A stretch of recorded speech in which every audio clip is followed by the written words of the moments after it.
पण अजूनही मला पाळी आली नव्हती. आता माझ्या आई-वडिलांना माझी काळजी वाटू लागली. ते मला घेऊन एका स्त्रीरोग डॉक्टरांकडे आले. डॉक्टरांनी माझी सोनोग्राफी केली. तेव्हा असे लक्षात आले की माझे नाव शुभांगी आहे. मी घरात आल्या-आल्या म्हणाली, "आई, खूप भूक लागली. खायला दे पटकन." "हो हो, आधी हातपाय तोंड धुवून ये. उपमा केला आहे मी." आलेच म्हणत मी फ्रेश व्हायला गेले. मी इयत्ता 8वीत शिकत होते. सकाळी 10 ते 5 शाळा, मग आल्यावर भूक भूक करायची. माझे आवरून होईपर्यंत आईने उपमा डिशमध्ये काढून ठेवला. वरून बारीक शेव टाकली. बाजूला लिंबाची फोड ठेवली. मी आईशी उपमा खात बोलू लागले, "आई, अगं शाळेत आज एक डॉक्टरबाई आल्या होत्या." आई म्हणाली, "काय सांगितले त्यांनी मग?" "आई, त्या मॅडम वयात येणे म्हणजे काय आणि मुलींना येणारी पाळी याची माहिती त्यांनी दिली." "हो, छानच माहिती दिली. मग त्यांनी तसेही तुमची फक्त मुलींची शाळा. प्रत्येक घरातून या विषयावर बोललेच जाते असे नाही ना. तुला नीट समजले ना शुभा? आणि काही प्रश्न असतील तर मला विचार." आई मला म्हणाली, "हो ग आई, पण मला कुठे अजून पाळी सुरू झाली आहे तेव्हा." "हो, आता तू 8वीत, या वर्षी किंवा पुढच्या वर्षी येईल तुला पाळी पण."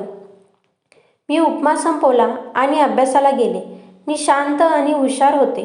शाळेत आणि घरात आईबाबांची लाडकी होती. एकुलती एक होते मी. 8वी चांगल्या मार्काने मी पास झाले. 2रा नंबर आला होता माझा. 9वीचे वर्ष सुरू होते, पण अजूनही मला पाळी आली नव्हती. माझ्या आईला आता चिंता वाटू लागली होती.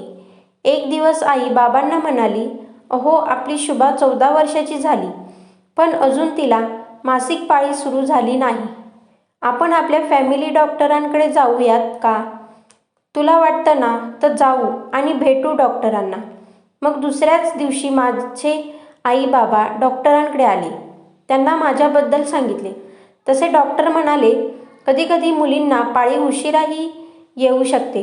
आता तिला 14वं वय चालू आहे, तर 16 वयापर्यंत पाळी येऊ शकते. काहीही काळजी करू नका." असे होता होता मी 10वी पास झाले, पण अजूनही मला पाळी आली नव्हती. आता माझ्या आई-वडिलांना माझी काळजी वाटू लागली. मग त्यांनी मला एखाद्या जिनेकोलॉजिस्टला दाखवायचे ठरवले. ते मला घेऊन एका स्त्रीरोग डॉक्टरांकडे आले. डॉक्टरांनी मला चेक केले आणि माझी सोनोग्राफी केली. तेव्हा असे लक्षात आले की मला जन्मताच गर्भाशय नाही. आई-वडील काळजीत पडले. म्हणाले, "असे कसे काय होऊ शकते डॉक्टर?"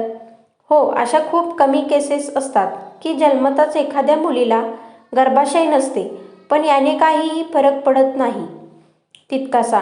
पण शुभांगी आई नाही बनू शकणार. म्हणजे ती स्वतः मूल जन्माला नाही घालू शकणार. बाकी काही त्रास वाटला तर या माझ्याकडे." मग मी आई बाबा घरी आलो. मला इतके समजले होते की भविष्यात मी आई नाही होऊ शकणार, पण तिच्याशी कोण लग्नाला तयार होईल ही चिंता आईला लागून राहिली. मी आता MBA करत होते. माझाच वर्गमित्र रोहित माझ्यावर मनापासून प्रेम करत होता. तसे आम्ही दोघे चांगले मित्र होतो, पण माझ्या मनात काय असेल याची रोहितला कल्पना नव्हती. पण योग्य वेळ बघून तिला आपल्या भावना सांगायच्या असे रोहितने ठरवले. मी दिसायला छानच होते. कायम चेहऱ्यावर शांत भाव, पण कमतरता एकच होती, मला गर्भाशय नव्हते. मला MBA टॉप करून जॉब करायचा होता. त्यामुळे प्रेम वगैरे गोष्टीसाठी मला वेळ नव्हता.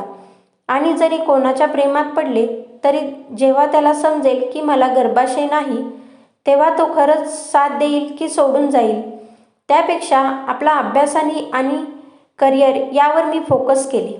पण रोहित दिवसेंदिवस माझ्या प्रेमात अखंड बुडत चालला होता. कॉलेजची MBAची 2 वर्ष संपत आली होती. परीक्षेला 2 महिने बाकी होते. मी अभ्यासात मग्न होते. तिला चांगल्या मार्काने पास व्हायचे होते, कारण कॉलेजमधून कॅम्पस सिलेक्शन होऊन चांगला जॉब मिळवण्याची संधी होती. परीक्षा सुरू झाल्या होत्या. आज त्यांचा शेवटचा पेपर होता. पेपर झाल्यावर सगळ्या ग्रुपनी एकत्र भेटायचे ठरवले होते. ज्याचा जसा पेपर होईल तो कॅन्टीनला येऊन थांबेल असे ठरले. आज आपल्या भावना शुभाला सांगायच्याच असा विचार रोहितने केला होता. माझा पेपर लवकर झाला तशी मी कॅन्टीनला आले. 5 मिनिटांनी रोहितही आला.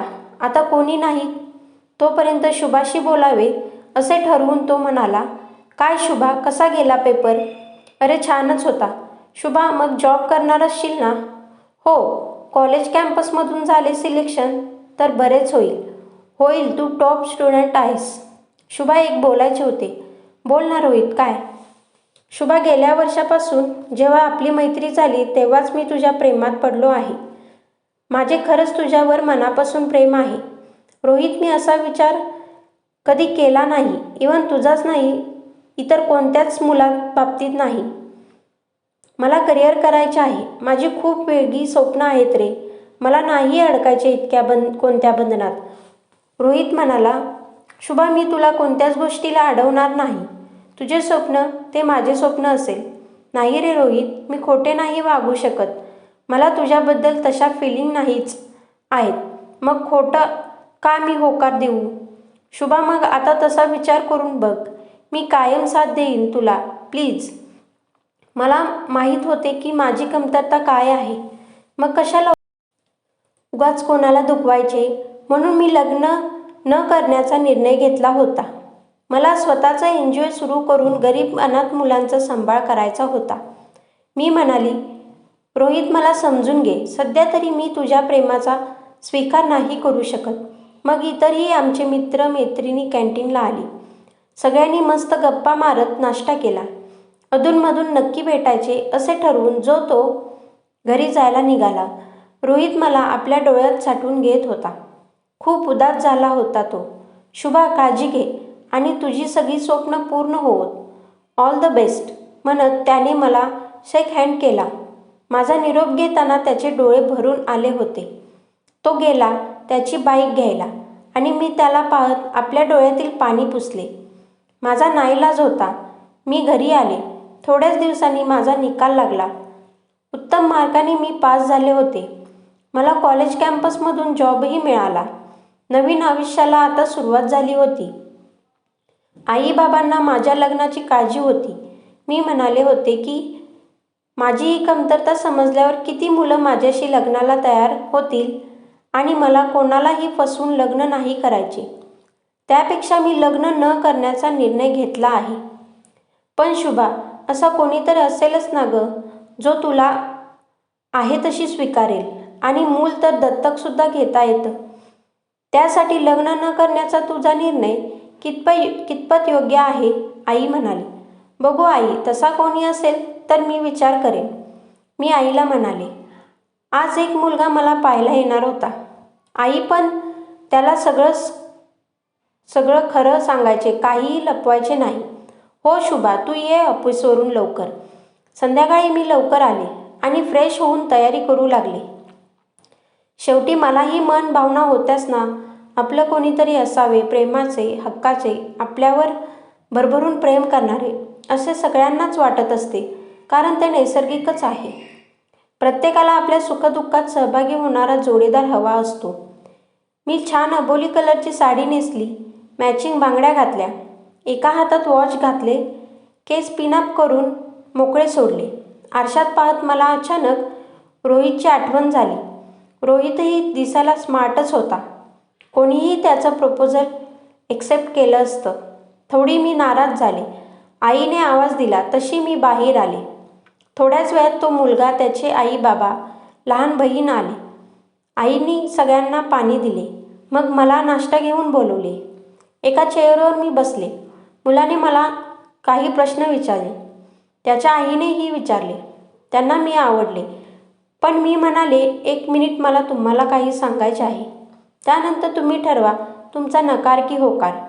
मुलगा, त्याचे आई बाबा विचारात पडले, ही काय आता बोलणार?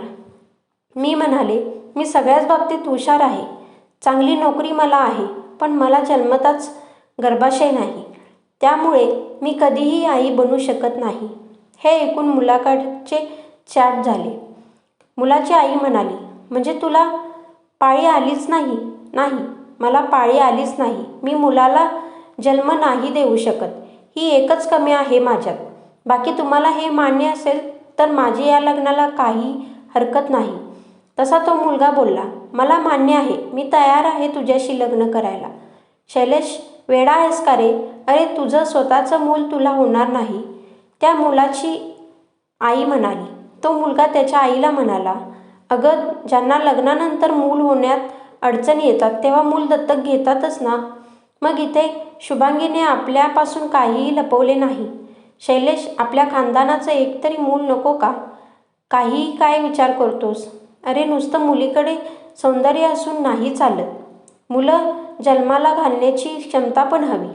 आता हे ऐकून मी खूप चिडले. मी म्हणाले, हे बघा, माझ्याच घरात बसून तुम्ही माझा अपमान नाही करू शकत आणि माझ्याकडे क्षमता नाही मूल जन्माला घालायची. मग मीही तुमच्या मुलाला विचारू शकते की त्याचा स्पर्म काउंट किती. बाई, या मुलीला काही लाज शरम आहे का? शैलेश, उठ चल आता, असे म्हणत शैलेश, त्याचे आई बाबा सगळे निघून गेले. तशी मी म्हणाले, बघ आई, यासाठीच मी नको म्हणते लग्न. आई मला म्हणाली, अगं तू पण उलट असे उत्तर नको करायला होते. तेवढ्यात बाबा म्हणाले, शुभाच्या आई, तिचे काहीही चुकले नाही.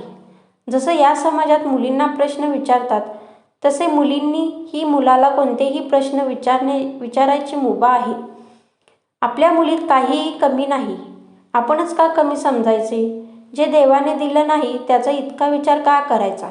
आणि जो शुभाला तिच्या या कमतरतेसोबत स्वीकारेल त्यालाच मी माझी मुलगी देईन. मला बाबांचे बोलणे आवडले. मी बाबांना मिठी मारली. काळजी नको करू बेटा, देवाने प्रत्येकासाठी जोडीदार ठरवलेला असतो, फक्त ती योग्य वेळ यावी लागते. मग मीही माझ्या नोकरीत व्यस्त झाले. अशीच 2 वर्ष गेली. एक दिवस माझ्या बाबांचे एक जुने मित्र शरद त्यांना भेटले. गप्पा मारता मारता मुलांचा विषय निघाला. तेव्हा माझ्या बाबांनी माझ्याबद्दल त्यांना सांगितले. तसे ते मित्र म्हणाले, अरे काहीही काळजी करू नकोस, मी तुझ्या शुभाला सून करून घ्यायला तयार आहे. अरे पण तुझा मुलगा आणि वहिनींना हे मान्य होईल का? तेव्हा बाबांचे मित्र म्हणाले, माझा मुलगा इतका संकुचित विचाराचा नाही आणि त्याची आई तर समाजसेविका आहे. तीही विचाराने प्रगल्भ आहे. सो डोंट वरी, मी येत्या रविवारी येतो तुझ्या घरी. मग अगदी आनंदाने माझे बाबा घरी आले. मी नुकतीच ऑफिसवरून आले होते. चहा घेताना बाबांनी मला आणि आईला मित्रासोबत बोलणे सांगितले. मी म्हणाले, बाबा, उगाच मागच्यासारखं काही नको व्हायला. तुम्ही नीट बोललात का? हो ग बाळा, मी स्पष्ट सगळं सांगितलं आहे. रविवारी ते येतील. रविवारी ठरल्याप्रमाणे बाबांचे मित्र त्यांच्या पत्नीला आणि 2 मुलांना घेऊन आमच्याकडे आले. मी आत होते. आल्या आल्या बाबा आणि त्यांच्या मित्राने आपापल्या कुटुंबाची ओळख करून दिली. त्यांना 2 मुलगेच होते, मोठा रोहित आणि धाकटा सुमित. पाणी वगैरे घेऊन झाले तसे रोहितच्या आई म्हणाल्या, मुलीला बाहेर बोलवा. मग माझ्या बाबांनी मला नाश्ता घेऊन यायला सांगितले. मी बाहेर दिवाणखान्यात आले आणि मला पाहताच रोहित बोलला, शुभा तू? मग मीही रोहितकडे पाहिले. अरे रोहित, तू कसा काय इकडे? अगं तुलाच पाहायला आलो ना मी. शरदराव म्हणाले, अरे वा, तुम्ही दोघं एकमेकांना ओळखता, मग अजून काम सोपे झाले. हो बाबा, मी आणि शुभा एकाच कॉलेजला एकाच वर्गात होतो. शुभा माझी चांगली मैत्रीण आहे. मग शुभाला काही विचारण्याचा प्रश्नच येत नाही. आता फक्त तुम्हा दोघांचे मत काय ते सांगा. रोहितची आई म्हणाली. शुभा, रोहित, तुम्ही दोघे आत जाऊन बोलू शकता, माझे बाबा बोलले. तसे आम्ही दोघे माझ्या रूममध्ये आलो. बेडवर बसलो. मी म्हणाले, रोहित, तुला माझ्याबद्दल सगळं माहीत आहे का? तसा रोहितने माझा हातात घेतला. म्हणाला, या कारणासाठी मला तू नकार दिलास होतास ना? अगं एकदा सांगून तरी बघायचे होते शुभा, तेव्हा मी तुझा स्वीकार केला असता, कारण माझं तुझ्यावर खरं प्रेम आहे. पण बघ ना, आता नशिबाने आपली पुन्हा एकदा भेट घडवून आणली. हो रोहित, इट्स डेस्टिनी. मग आता तरी तुला माझं हे प्रेम मंजूर आहे का? तू मला आजही तितकीच आवडतेस. आईबाबांचा शब्द नाही मोडायचा म्हणून तुला पाहायला आलो आणि तूच पुन्हा भेटलीस. जरी माझे दुसऱ्या मुलीसोबत लग्न झाले असते तरी माझं पहिलं प्रेम तूच असतीस कायम. रोहित, इतके प्रेम करतोस माझ्यावर? हो मग सांग, देशील ना साथ? अरे बोल ना. शुभा, बाहेर आपले आई बाबा आपल्या उत्तराची वाट पाहत आहेत. हो रोहित, मी तयार आहे तुला साथ द्यायला. पण तुला माहीत आहे ना की मी कधीही आई नाही होऊ शकणार. शुभा, असे नको बोलूस. आणि आई का नाही होणार तू? आपण एखाद्या अनाथ मुलाला दत्तक घेऊ शकतो ना. आणि समजा लग्नानंतर माझ्यात काही दोष असता आणि आपल्याला मूल झाले नसते तर? मग तू केवळ मुलगी आहेस म्हणून तुला वेगळा न्याय का? मी असा संकुचित विचार करणारा मुलगा नाही आहे. सो तू काहीही काळजी करू नकोस. थँक्यू रोहित, असे म्हणत मी त्याला बिलगली. वेडी आहे शुभा, चल बाहेर जायचे ना. मग आम्ही दोघे बाहेर आलो. आमचे हसरे चेहरे पाहूनच सगळ्यांना समजले की आम्ही दोघं लग्नाला तयार आहोत. मग कधी उडवायचा बारबाही? सुमित म्हणाला. शुभा, हा माझा छोटा भाऊ सुमित, ही आई, हे बाबा. रोहितने ओळख करून दिली. मी त्याच्या आईबाबांच्या पाया पडले. लवकरच साखरपुडा उडकून लग्नही लवकरच करायचे ठरवले. यथा अवकाश मी आणि रोहित लग्नाच्या बंधनात अडकलो. आम्ही एका गोड मुलीला दत्तक घेतले. माझे स्वप्न पूर्ण झाले. रोहित आणि मी आमचे NGO चांगल्या पद्धतीने चालवत आहोत. मी जिला जन्मजात गर्भाशय नव्हते, आता मी अनेक अनाथ मुलांची आई बनली होती. मूल जन्माला घालणं म्हणजे आई पण नसते. अनाथांचे नाथ होणे हे सुद्धा आईपणच नव्हे का?